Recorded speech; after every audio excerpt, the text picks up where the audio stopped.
Well, aren't you a regular Nancy Drew? We sure hope so, and we hope you are too. Join us as we talk Nancy Drew cover to cover and click to click. Welcome to Regular Nancy Drew.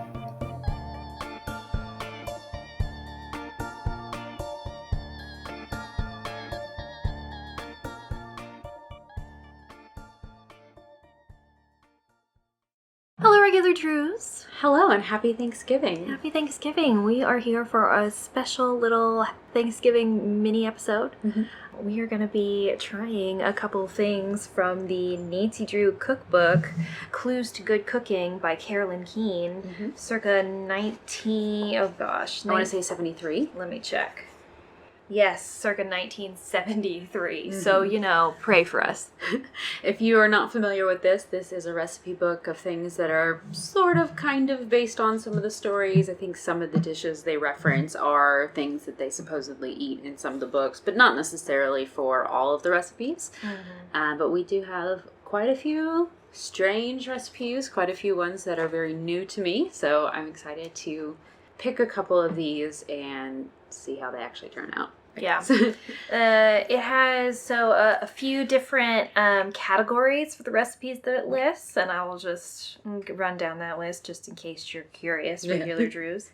We've got time for breakfast, brunch for sleepyheads, time for lunch, time for dinner, picnic and patio get-togethers, Nancy shares her holiday secrets, album of international recipes, and diary of giveaway treats. And these kind of groups of recipes are kind of punctuated by, I guess, what you could consider like a tiny mini little like short page of story. Sort of. There's a foreword by Carolyn Keene, which is very interesting, I think, just conceptually. Like the idea that it seemed like they were still really embracing the idea that Carolyn Keene was like an actual real person and trying to really personify her. Right. And it's worth noting that Harriet Stratemeyer Adams was still alive at this point, so maybe we can assume that this was her writing it because she had taken on pretty much 100% of the Carolyn Keene responsibilities at this point, if I'm not mistaken. True. Yeah, that's super interesting. But there are also, some weird, mini stories, a quote-unquote kitchen mystery in the middle that is actually really not a mystery at all. Right. But it says it's that. And then there's also a little bit at the beginning as well, where they say that they are basically voting on their favorite recipes of Nancy's, and that is what is ending up in this cookbook. So our characters are voting on what should make it into it. Right. So very interesting. There's also, I guess, what you would consider an index at the back of the book of cooking terms, or a glossary. It's a glossary. And we've also got a conversion table for measurements. So, all in all, very interesting. So, the recipes that we're going to be... should we talk about the cover first? Oh, yeah. Yeah, let's talk about the cover a little bit here. Okay, what is even on this? Is that milk?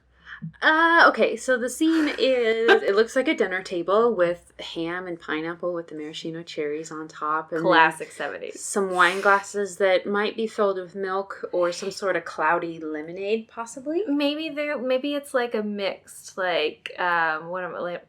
is the White Russian? Like a White Russian situation? Oh, yeah, with ham and pineapple and cherries. It definitely looks like milk to me. Yeah.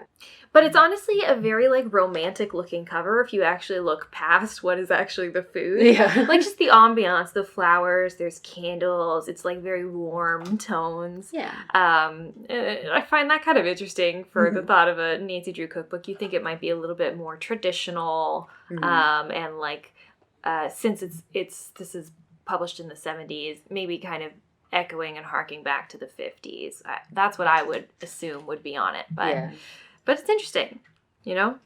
It's kind of a cute picture. I mean, other than the fact that the dish itself doesn't looks very disgusting. appetizing, right? Yeah. So, well, I guess it's important to note, too, before we jump into what recipes we're going to cover, is that Corey and I are both vegetarians. Yes. And so throughout the book, there are quite a few recipes that we cannot eat, namely, because even if you think that it doesn't have meat in it, a lot of the recipes have gelatin in them.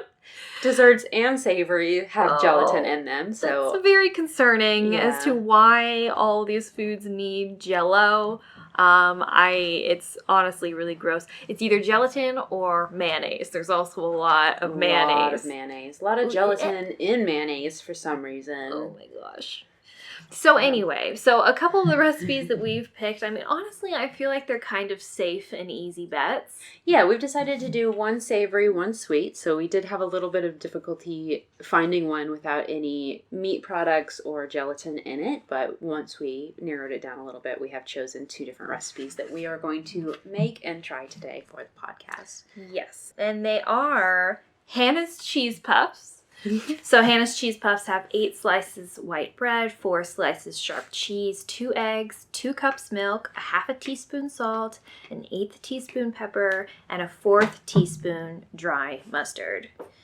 Corey, do you want to read through the directions? Sure.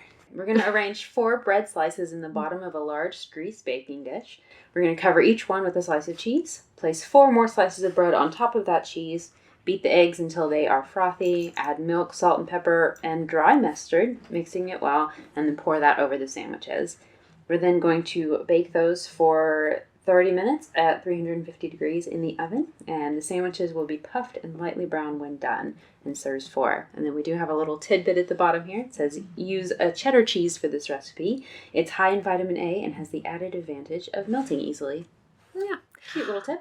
I will say it does sound a little bit like a glorified grilled cheese sandwich. Yeah. Like a puffy grilled cheese sandwich. But honestly, what could be better? Right. I love grilled cheese. Yeah. So. It's going to be delicious kind of regardless. It's cheese and bread. You really can't go wrong. And so the second recipe that we're going to be making, our sweet recipe, is the Corning's Caramel Cookies. So Corning like Helen Corning. Right. That has 3 cups sugar, 12 tablespoons of butter. What is that? How many sticks of butter is that? How many is in 1 stick of butter? I think 8. So like 1.5 sticks of butter. Okay, well, that feels a little bit more acceptable to me than listing still out a lot of butter. 12 tablespoons of butter. 1 6-ounce can of evaporated milk. 1 4-ounce package instant butterscotch pudding mix. 3.5 cups quick cooking oats. And then, do you know how to make them? Sure. So we're going to place the sugar, butter, and evaporated milk into a large saucepan. Bring the mixture to a boil and stir several times. Take the saucepan off the heat, add the pudding and the oats, stir well, and let the mixture cool for 15 minutes. Then we're going to line a tray with wax paper and drop the cookie mixture onto the wax paper 1 teaspoon at a time, and the cookies will become firm when they are completely cooled. And then we have a little note again at the bottom here. It says, a novel idea for a clever gift. Fill a cookie jar with these goodies. Using colored paper, cut out a greeting such as happy birthday and paste the letters on the cookie jar. So essentially they're just drop cookies. Right. Right. But, who doesn't love a little caramel cookie? Oh, gotta love caramel. Uh-huh. All right. So we are going to, do our best here. Honestly, the recipes that we picked don't look too insanely complicated. I think we can do it. I have positive vibes about it. And I also am very optimistic about how they're going to taste. So I'm excited. I'm excited to see how it goes. Should be a little fun Thanksgiving experiment. Right. Just getting a little food emphasis here. And food, fun, and friends. Yes, exactly. Yes. So we're going to get to cooking, and we'll be back to you once we're done with a little taste test. Yeah, exactly. Yeah.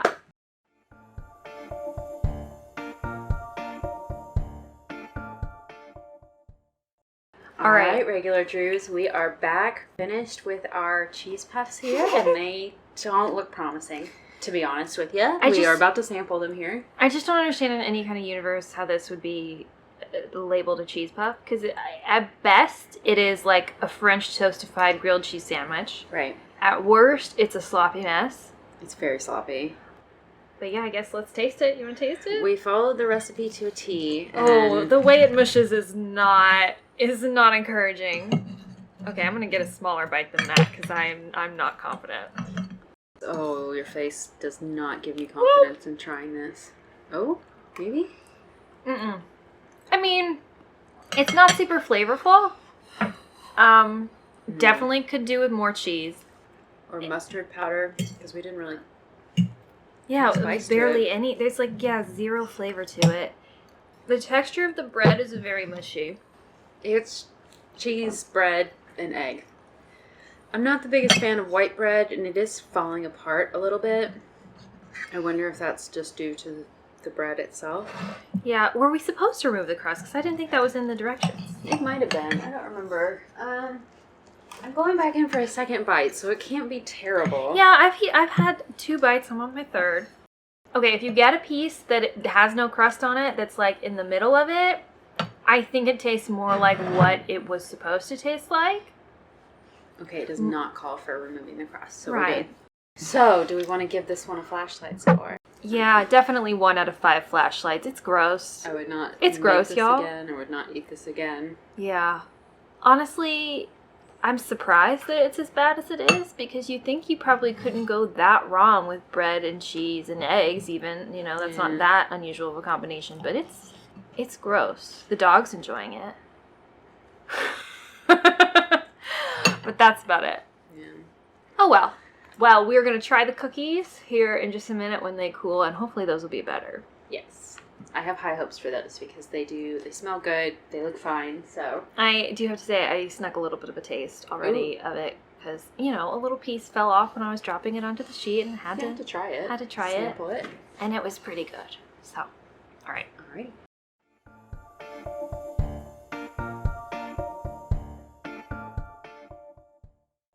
All right. So the cookies have sufficiently cooled.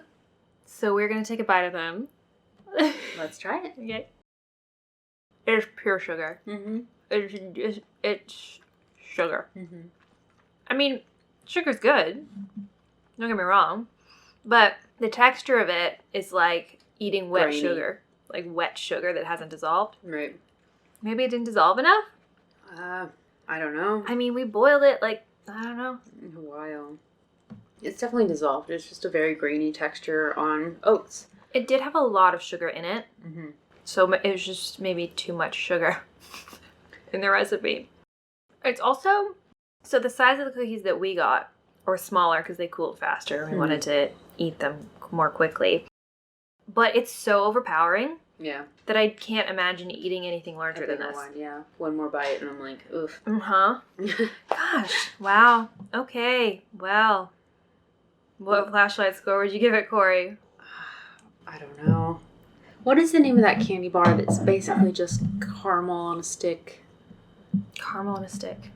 Oh, like a sugar daddy? A sugar daddy. That's what it is. Yes. It tastes like a sugar daddy. It doesn't taste caramely. It doesn't. It tastes like a sugar daddy with oats in it. I mean, it's not gross. It's just very sweet. Right. The flavor's fine if you really, really want a lot of sugar. Yeah. I'm probably not going to finish this one, though, because it's so sweet. But that's not good for a cookie. No. Not wanting to finish a cookie It's so small as means well. it's not good. It's not a good cookie. A cookie is supposed to be eaten in like 2, maybe 3 bites. You know? You want a cookie that you want to finish. I think it's 2 flashlights for me. It's definitely better than the cheese thing, but it's not great. Yeah, agree. Same. Yeah. I would give it 2 flashlights. It's not actively gross, Right. but it is also not good. Sickly sweet, and I don't think I'd make it again. The Cornings, y'all had a good idea. I had high hopes for your recipe, but this didn't do it for me. Maybe next Thanksgiving we'll pick some different recipes or maybe a newer cookbook and see if any improvements have been made to recipes such as these, because there's room for improvement, I would say. Yes. Quite a bit. I don't know. We picked like the best 2 looking recipes so on true. there. I mean, the ones that didn't have meat in them. So if we tried to substitute like a meat substitute for some of them, I'm sure it'd be all right. Some of the soups looked okay, but otherwise, yeah. My stomach. Do you hear my stomach? Oh no! I think it's from the eggy, cheesy bread situation. So happy Thanksgiving, everyone. Here's some really gross food reviews. I hope that whatever you're eating today, if you're celebrating, it's better than this. Oh my gosh. I sincerely hope so. Oh. Well, happy Thanksgiving, regular Drews. Happy Thanksgiving. Bye. Bye. Thank you for listening to Regular Nancy Drew. Email us at regularnancydrew@gmail.com. If you liked this episode, make sure to rate, review, and subscribe. You can also follow us on Instagram at Regular Nancy Drew and Twitter at RegularND. You can also support us on Patreon. Patrons at the $1 level receive early access to each episode as well as weekly bonus content. And to all you regular Drews out there, Thanks for listening.